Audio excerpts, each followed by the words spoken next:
Hey guys, welcome back to my channel. I hope you are all good and in a healthy situation right now. Hope you're enjoying your life too. So I'm back with the episode number 19. Sorry फिर से कुछ दिन मैंने wait करा दिया आपको for this episode. Start करते हैं उससे पहले अगर आपने सब्सक्राइब नहीं किया है तो please subscribe to my channel. Please do like and share it. And the ones who have already done it, तहे दिल से शुक्रिया. Okay, so if you haven't checked out episode number 18 part A and B, go check it out. It's actually good stuff there. तो जो ये episode है उसकी जो शुरुआत है वो होती है जब एवरी हाईवे पर ड्राइव कर रहे होते हैं दोनों और एवरी पूछती है I thought you were going to the beach. तो मतलब कि उसे लग रहा होता है कि वो नॉर्मली ऐसे बीच जा रहे होते हैं वैसे ही जा रहे हैं. तो हमें पूरे दिन एवरी के बारे में सोच रहा होता है. सो बीच पर रन करते वक्त ही उसके दिमाग में ना वही एवरी की आईज एंड उसकी यादें वो सब कुछ रिवाइंड हो रहा था उसे. क्यों हो रहा था? Because they had the moment last day. Okay, I hope you all know that. तो वही सब इमेजिन करते हुए वो एवरी की और करीब और उसे डीपली फील करता है. तो उसके दिमाग में एक्साइटमेंट और डिज़ायर दोनों चल रहे हैं. To be honest, back to the moment. फिर जब एवरी बीच के बारे में पूछती है तो एकदम से होता है ना कि अपनी थॉट्स एकदम से बाहर आ गए. अपने दिमाग में जो भी चल रहा होता है उससे बाहर आ जाता है. तो अमित मिस्टीरियस बन के कहता है we are going to a different beach, it's a secret. Okay, तो यहाँ ना क्लियरली सरप्राइज प्लान हो रहा हुआ होता है. आगे ना अमित याद करता है कि कैसे every they were all relaxed and जो लीग के ईमेल थे पोल रिजल्ट की वो पढ़ रहा था जिसमें दिख रहा था कि वो और Isaac neck to neck competition में है. तो एवरी का स्माइल और उसका मजाक करना अमित को और अट्रैक्ट करता है. तो ये सब चल रहा होता है. फिर क्या होता है कि अमित अपने प्लान के बारे में थोड़ा फनी रिग्रेट करता है कि वो कहता है कि वॉशिंग मशीन ने उसका प्लान स्पॉइल कर दिया क्योंकि वो चाहता था कि एवरी सिर्फ उसकी टी शर्ट्स पहने या फिर nothing at all. Oh my God. फिर एवरी सरप्राइज होकर पूछती है रियली. तो अमित ड्रामा एक्ट करता है और कहता है कि इट्स रोड्स फैमिली सीक्रेट, किसी को बताया तो एक्स कम्युनिकेट हो जाओगी. तो एवरी हंस पड़ती है क्योंकि क्लियरली वो उसे भी बता रहा है. फिर रिवील होता है कि ये जगह कैसल बीच है, एक हिडन सीक्रेट बीच जो गूगल मैप्स या टूरिज्म ब्रोशर्स में नहीं मिलता नॉर्मली. तो सिर्फ कुछ लोकल्स जानते हैं और रूल ये है कि सोशल मीडिया पर इसके बारे में पोस्ट नहीं करना. तो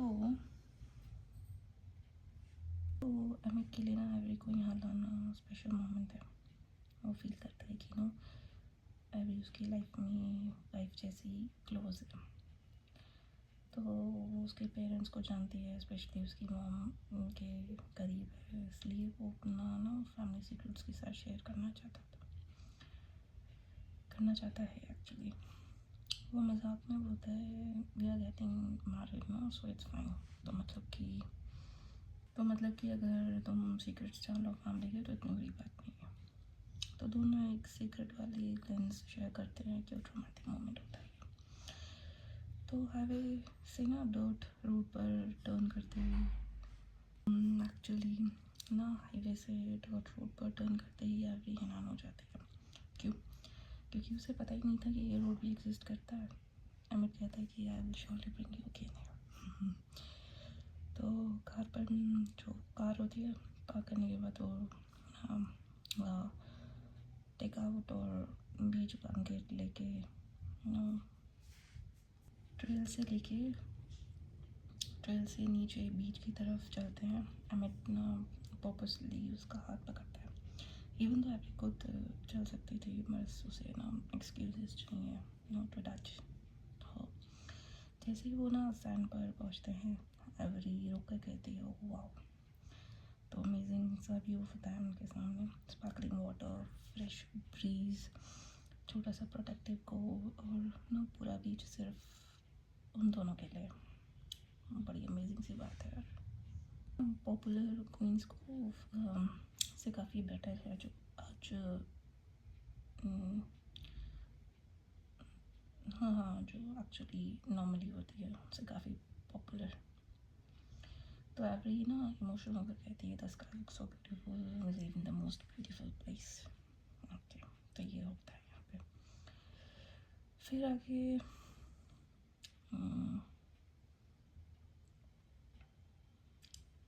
इनकी यही बात होती है। एमिट भी एग्री करता है कि यस वी श्योरली डू, हम बहुत सुंदर सी जगह पे रहते हैं प्लानट की। बीच पर सेटल होते हैं, एमिट शूज़ निकाल देता है और एक लॉग होता है वहाँ पे लकड़ी का जो नॉर्मली लॉग होता है, तो उसके पास बैठने के लिए जगह चूज़ करते हैं। तो एवरी भी ब्लैंकेट सेट करती है और एवरी टेक आउट निकालता है। जब वो नो बॉटल निकालता है, एवरी की आइज़ लिटरली शाइन करने लगती है। हमें कैजुअली बोलता है कि वो बॉटल पहले ही रैप करके लाया था सरप्राइज एलिमेंट के। तो एवरी ना शाई स्माइल से थैंक यू बोलती है। एमिट बताता है कि वो सुबह यहाँ रन करता है, रनिंग के लिए आता है। काम water, birds, Surf silence, every उसे टीज करती है अर्ली बर्ड। फिर वही एवरी अपनी नाइट पर्सन वाइब शेयर करती है, दोनों अपने व्यूज़ शेयर करते हैं और उस लेट नाइट का साइलेंस पसंद है। तो जब सब सो जाते हैं और she feels like she is the only one awake, कभी कभी वो रेस्टोरेंट में भी लेट कर काम करती है क्योंकि उसे वो पीस पसंद है। ये सुनकर ना एमिट का हार्ट मेल्ट हो जाता है। ओके, दोनों सनसेट के टाइम खाना खाते हैं, हंसते बातें करते हैं और एमिट को एवरी को खाना एंजॉय करते देखकर एक प्रोटेक्टिव प्रोवाइडर वाली फीलिंग आती है। सोचता है कि ये my woman, she is my woman. मजाक बनाता है कि वो ना केवमैन जैसा लग रहा है, लेकिन अंदर से वो सीरियसली फील करता है mine, she is mine. Okay, तब जेलसी अलग आती है। तो ना वो सोचता है कि अगर कोई एवरी को टच करे या स्माइल भी करे, स्पेशली वो कैटर पाए, तो उसे गुस्सा आ जाता है। क्लियरली है कि ना emit is getting possessive about her. फिर मूड थोड़ा ना लाइट हो जाता है जब एवरी गिगल करती है और ना एक पुरानी बात याद दिलाती है। Remember when you thought I was key because I didn't like you. Emmett funny reply देता है I also thought you would be beautiful. दोनों के बीच प्लेफुल जो टीजिंग होती है मोमेंट वो होता है।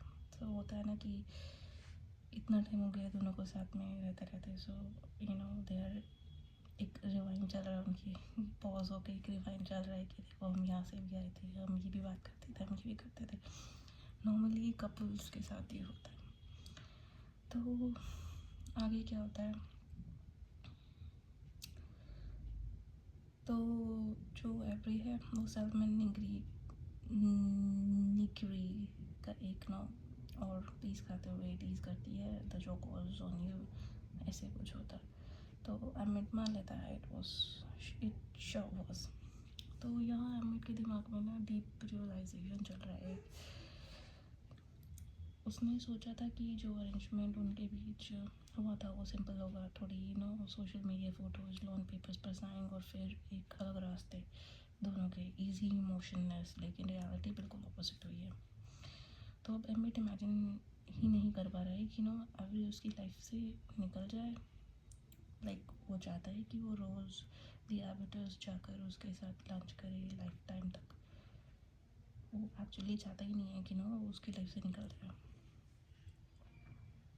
यहाँ पे क्लियर हो जाता है कि it's not a fake arrangement, अब रियल फीलिंग्स आ चुकी हैं, it has been converted into that. तो फिर एमिट को विल की बात याद आती है, ये not the family kind of गाय खुद को बोलता है। तो ये लाइन उसके दिमाग में घूम रही है, जैसे वो खुद से क्वेश्चन कर रहा है। समटाइम्स ना boys do have this problem, and I won't say it's a problem, it's an, you know,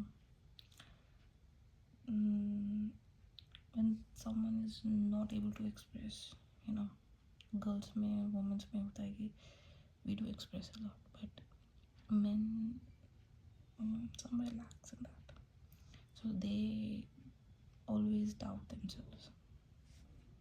Just note, I would ask all the men out there, if you feel anything about anyone, go and tell that person, because most of the times it actually works, you know. आप भी समझ रहे हो कि मैं क्या कह रही हूँ. If you keep doubting yourself, if you keep playing the conversation in your mind, it won't let you go anywhere. But if you share it, you'll have a, you know, clear view about it. That what really matters, है ना. अपने दिमाग में रख के चीज़ें, you'll have the, you know, क्या कहते हैं, जवाब भी वही मिलेगा जो आप सुनना चाहते हो somewhere, या फिर जो नहीं सुनना चाहते. बेसिकली वही. मेरी बातें ना थोड़ी कॉम्प्लिकेटेड होती हैं, सो प्लीज़ जो समझ में आ रहा है वो लो, बाकी जाने दो. इसमें आगे क्या होता है, तो इसके दिमाग में ये चीज़ घूम रही होती है, you are not the family kind of guy, जो कि वो खुद से शुरू से डाउट करता आ रहा है. मूड हल्का करते हैं दोनों. अमित एवरी को कॉम्प्लीमेंट करता है कि अगर सब लोग उसकी तरह खाना एंजॉय करेंगे तो रेस्टोरेंट चलाना मज़ेदार हो जाएगा. एवरी कंफ्यूज होकर पूछती है कॉम्प्लीमेंट है या नहीं या कुछ और है. तो अमित ना कंफर्म करता है बिल्कुल कॉम्प्लीमेंट है. तो एवरी इमोशनल होकर बताती है कि उससे दिया बटर्स कितना स्पेशल लगता है, हर ओन रेस्टोरेंट. वो कस्टमर्स को देख कर ना इमेजिन करती है उनकी कहानियाँ, जैसे दो ओल्डर वुमेन जो वाइन पीते हुए पुरानी दोस्ती याद कर रही थी. वो कहते हैं ना कि रेस्टोरेंट में कुछ स्पेशल है, और गीगो और उसकी फैमिली ने बहुत मेहनत डाली है इस कम्युनिटी का इम्पोर्टेंट हिस्सा बनाने में. एवरी चाहती है कि ना वो लेगेसी कंटिन्यू रहे. फिर नो एमिट थोड़ा प्रैक्टिकल होकर पूछता है पैसे सब ठीक से हैंडल हो गए. एवरी बोलती है हाँ सब हो गया है, उसका शुक्रिया अदा करती है, बोलती है थैंक यू उनको लोन की हेल्प के लिए. तो वो ही सिंपली सेज कि don't mention it, it doesn't fix the conversation, और वो ज़रूरत नहीं है टू से thank you and all those things. के लिए इस एपिसोड को यहीं पे ख़त्म करते हैं. This episode will be in 2 parts, so wait for the part B of the episode number 19. Till then, take care and lots of love. Take care. Bye.